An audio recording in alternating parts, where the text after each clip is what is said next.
Mau bikin faktur pajak kayak gini? Yuk langsung aja masuk di channel aku.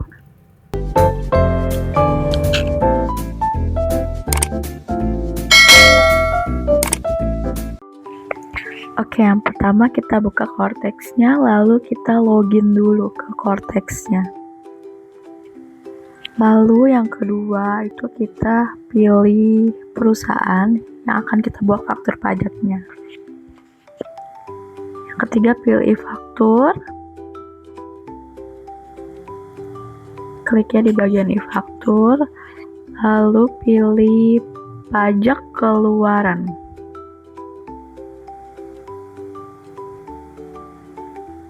Oke, setelah muncul pajak keluaran, kita buat faktur.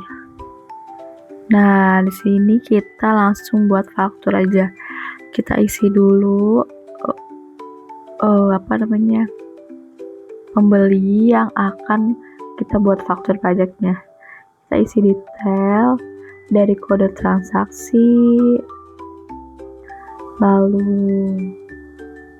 tanggal dan tahunnya faktur ya, jangan sampai salah.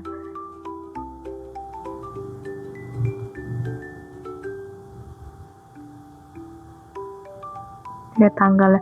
Nah, di sini tanggal e-faktur itu nggak bisa maju ya. Misalnya hari ini tanggal 12, terus kita mau bikin untuk tanggal 14 itu nggak bisa ya. Jadi kayak harus tanggal berjalan, atau kalau mau tanggal mundur baru bisa. Misalnya kita mau tanggal 10, nah itu baru bisa.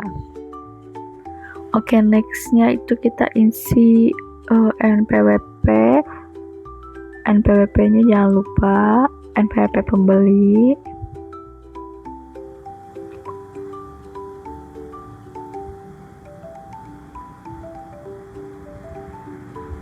Setelah diisi, nah di sini tuh ada nomor dokumen. Sebenarnya nomor dokumen itu kayak nomor faktur. Nah, karena aku nomor invoice, karena aku nggak ada, jadi dari ini contoh aja. Jadi aku nggak isi.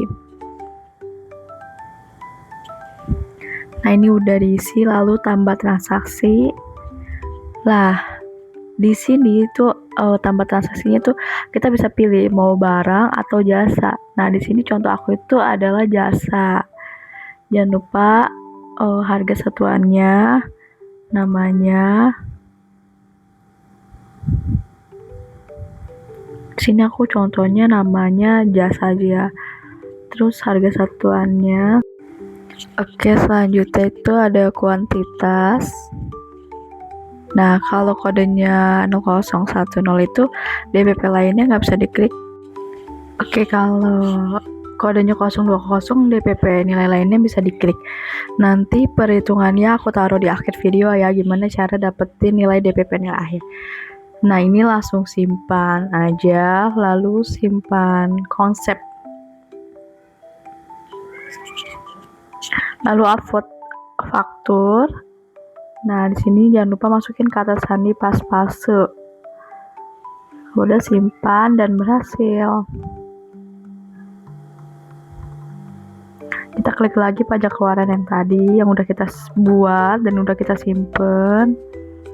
Kita cek lagi, lalu refresh dan udah bisa deh diekspor jadi faktur pajaknya, PDF bentuknya.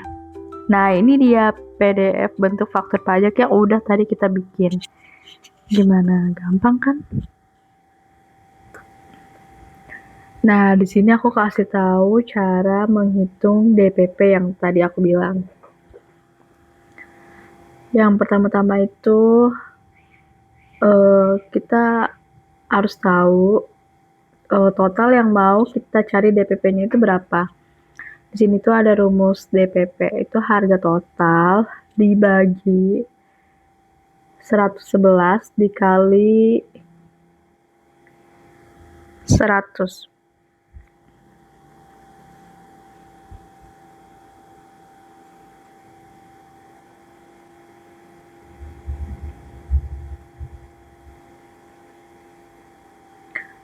Nah, ini yang aku kasih contoh misalnya itu 5.550.000. Itu untuk harga totalnya ya. Nah, buat cari DPP-nya berarti 5.550.000 itu dibagi 111 dikali 100. Ketemu DPP-nya 5 juta. Lalu untuk PPN-nya 11% berarti 5 juta dikali 11% sama dengan 550. Nah, kalau kita jumlah itu totalnya sama. Jadi 5.550.000. Nah, sama kan sama kayak yang di atas. Nah, ini tuh cara menghitung DPP. Kalau DPP lain-lain gimana? Nah, kalau DPP lain-lain itu yang buat di Cortex tadi ya, karena Cortex tuh pakainya 12%, bukan 11%. Kan pasti udah tahu dong kenapa Cortex itu bisa jadi 12% dan bukan 11%.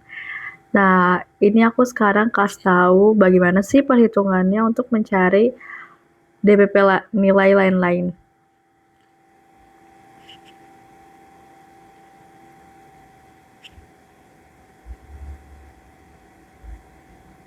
Oke, langsung aja kita pakai contoh soal yang tadi aja ya, pakai contoh soal yang 5.550.000. Rumus DPP lain-lain itu adalah ini harusnya dari DPP ya, DPP 5 juta, bukan harga total.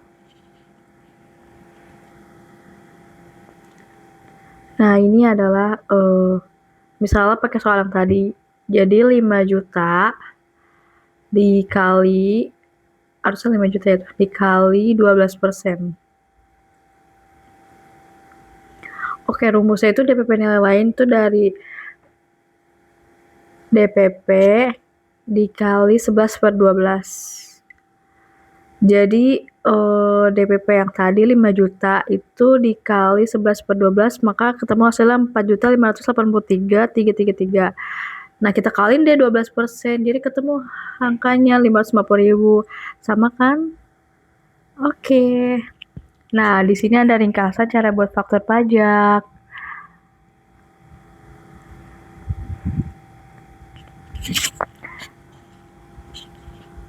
Nah, ini yang pertama kali aku kasih tahu ke kalian tadi.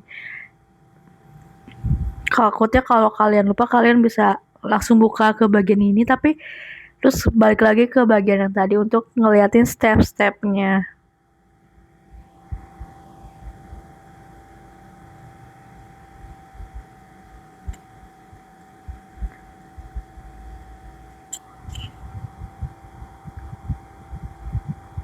Makasih sudah menonton. Jangan lupa like, comment, dan subscribe ya guys. Thank you.